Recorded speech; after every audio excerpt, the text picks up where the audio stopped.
Good morning, everybody. Morning, y'all. Welcome to our Wealth Coffee Chat. Good to see you online this morning. Thanks for joining. Ashley, Aaron, Andrew, Tim. Yeah, mate, we've got to make a living. Hey, we've got to make a buck or two to keep the wheels turning. Morning, Alison. Thanks for joining me, folks, for another Wealth Coffee Chat.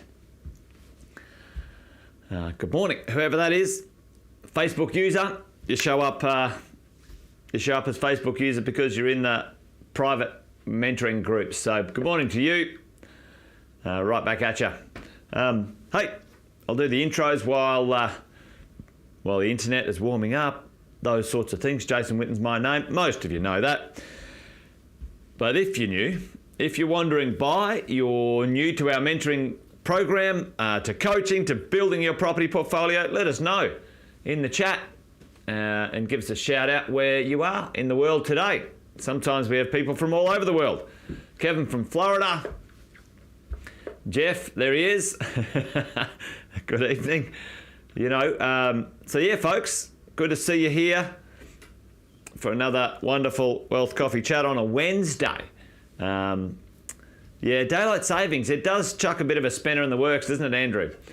Yeah, I'm not a fan, to be honest. But I do see the attraction. I was down in Sydney for a few days not so long ago, and it was nice to sort of, finish work and still have a bit of daylight left in the day. But there you go. Anyway, hey, has anyone been seeing what conversations are going on out in the world of media? I tell you what, listen, folks, if you, and I know anyone who dials in, who's been listening to me, chatting with me, being part of my little crazy crew for a while, you guys would know that I talk about, the nonsensical information that the media report on. And, by and large, it is mostly clickbait, headline driven. They're trying to sell advertising. Yeah. It's a bit of a cluster, to be honest. I wouldn't want to be in their position, the RBA, that's for sure. However, we as property investors need to understand some information, some facts, some knowledge to be able to make decisions and manage our portfolio, manage certain things at certain times. You and I both know that we would not in a pink fit, make decisions based on newspaper or media reporting. We all know that, Everyone's got a bit of an agenda, including me. Everyone's got an agenda, including you. What is that agenda? Any media outlet, their agenda is to sell advertising. That's it, folks. So what do? They need to get more traffic. They need to get more eyeballs. So they do drastic, often sensationalized headlines. There you go. Anyway, so the headlines at the moment making their way around. Alison's talking about, they've overcooked investor lending. And this is nothing new, is it, Alison? We've been talking about this for ages. But, let's have a look at what's going on right now. Here we go. Rate pause to trigger 9% house price increases in Sydney. What? I thought the world was ending. Folks. I thought it was over. The property market was going to collapse. 20%, 30% falls in house prices, blah, blah, blah, blah. What absolute rubbish. You and I both know we have talked about the fundamentals of what drives the property market, and someone who works for a newspaper, they don't understand that. They probably don't even own real estate. They'd be lucky if they own their own bloody house, and now they're deemed to be an expert, which just drives me crazy. All right. So, let's have a look at what's going on here, and let's just talk about, what really happened. Alison is talking about the world of lending. Well, in 2017-18, something happened.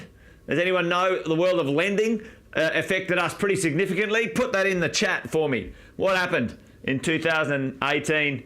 90% and counting. Tell me, what happened in 2017-18, folks?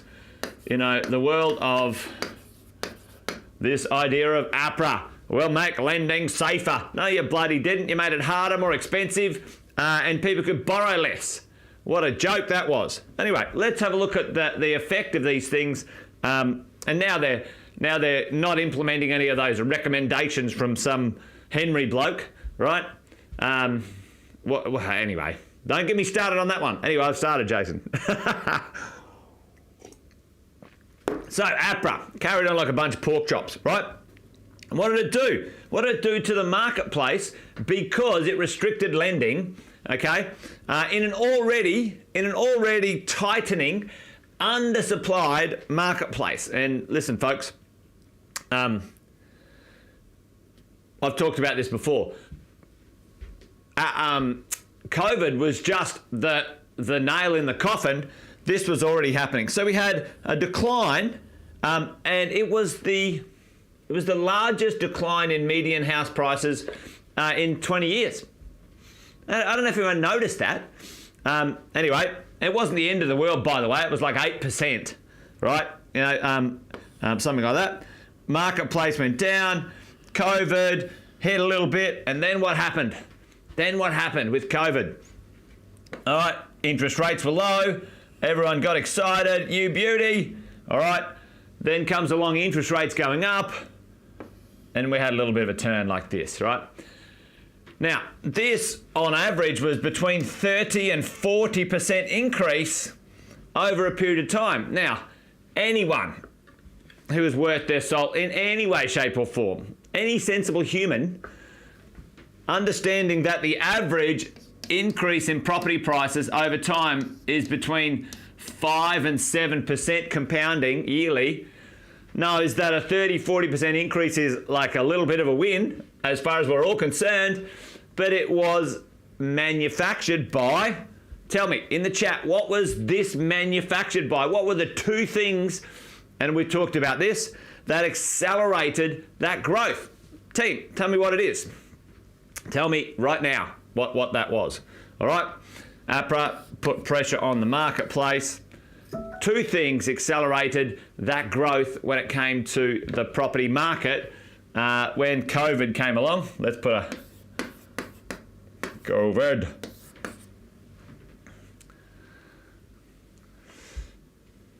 Government grants, yeah, low interest rates, low supply. Yep, that's true actually, Tim. There's three things. Right, yep, low interest rates, low supply, and some grants. Grants didn't bloody help, that is for sure. So that's what happened. It was stimulated. This, and this. All right, now let's have a look at what's still hanging around right now, right? Which one of these things, which is the, you know, which one of these things cannot change? Which one of these things is not like the other one? Anyway, which window will we choose today, Big Ted? Listen, which one of these cannot change fast? What will not change fast and will play out for quite a while in our world? There you go, Massey. Right, look. Low interest rates, they can go up pretty quickly. We've all discovered that. Within 6 months, they've doubled. There you go. Grants. Overnight, boom, no more grants, you lot. Right, but the one thing that's not going to go away anytime soon is the supply. And what happened is we're having a bit of a lull here. People are going, oh, I wonder if I can afford it. And what has reacted? Low supply. Two things. Rents have gone up and are going to continue to go up. You guys know this. Now, before I show you this next piece of data, and I'll flick back to this thing, what have Sam and I been saying? You guys tell me. What have Sam and I been saying for 6 months about the property market. What have we been saying? I've said it over and over again. Jeff, how are you, mate? Mark, good to see you. What have we been saying? Did we jump on the bandwagon going, oh yeah, interest rates are going up, so the whole market's going to collapse, folks? It's over, it's dead. Like, quick, get out before Bitcoin goes to zero. Rental boom's coming. And along with the rental boom coming, that then allows you and the property market, it's undersupplied, right?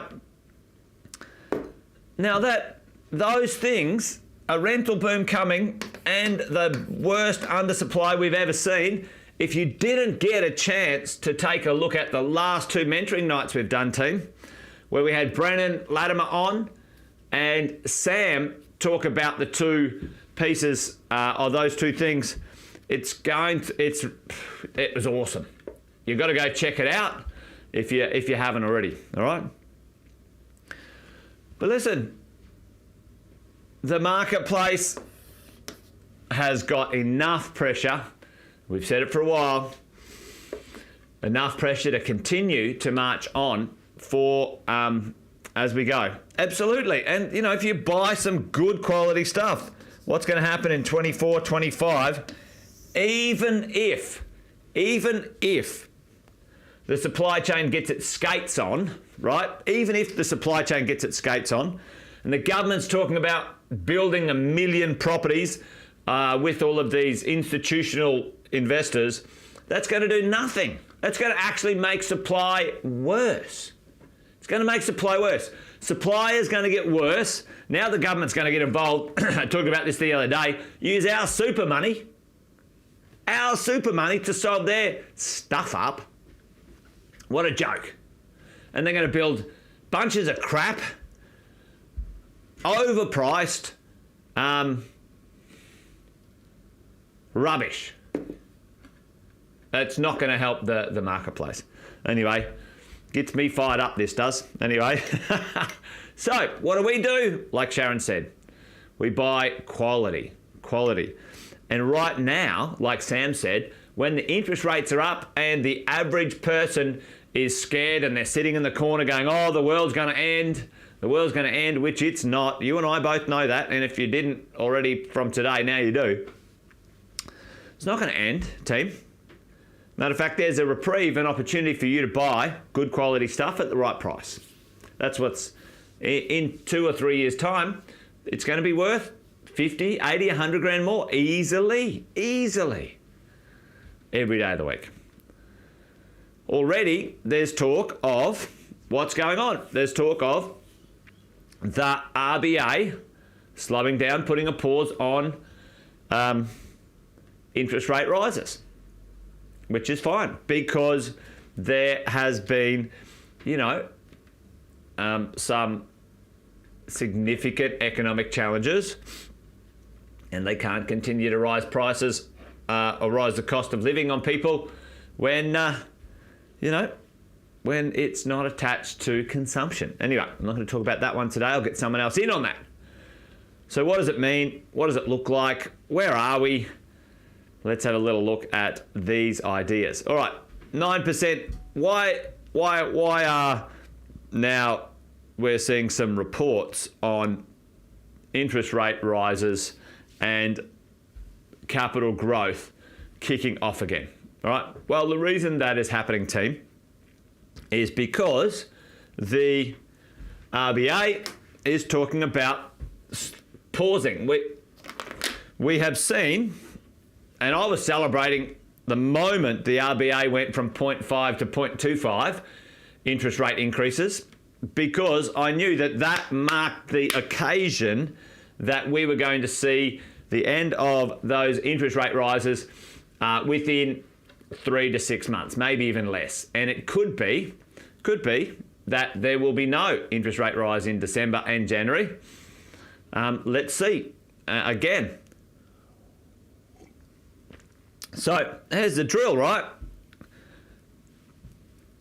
There are now talk not about property prices collapsing and the world ending, but talk about property prices kicking on again, right? you know, where does that look like it's worth it? It looks like Sydney. Anyway, I don't know if I agree with Sydney, but anyway, I'm not quite sure where people will get the borrowing power out of that. But the point is, team, things can change pretty quickly in this game. Some things can and some things can't.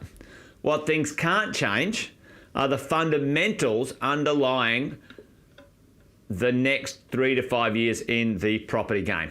All right, the property investment space. For us, supply is going to be low. There's going to be lots of pressure on rents. And medium to long term, that is where you want to be as a property investor. As a property investor. All right. Well, there you go. Anyway, a bit of a rambling rant today, but the point is we're not taking our advice or decision making by reading headlines in a newspaper, are we? What do? We get connected to information, data, and experience when it comes to our property portfolio. So that's what you're in the mentoring program for. If you're not in our mentoring program, you should be. There you go. Anyway, that's it, folks. I'm done. I'm just rambling now. So you guys be awesome. Be well. Wealth Coffee Chat, done and dusted. Over and out for today. Join me tomorrow for another one. As always, let me know if there's something on your mind. Leave me a comment in the chat. If you want me to have a bit of a conversation about something. And remember, this thing's a marathon, not a sprint, folks. You got to buy well, not bloody sell. All right, keep the things. All right, folks, that's it. I'm done. Good to see you. Bye, folks. Cheers, Tim. Cheers, Mark. Cheers, Sharon. Cheers, Jeff. Masai.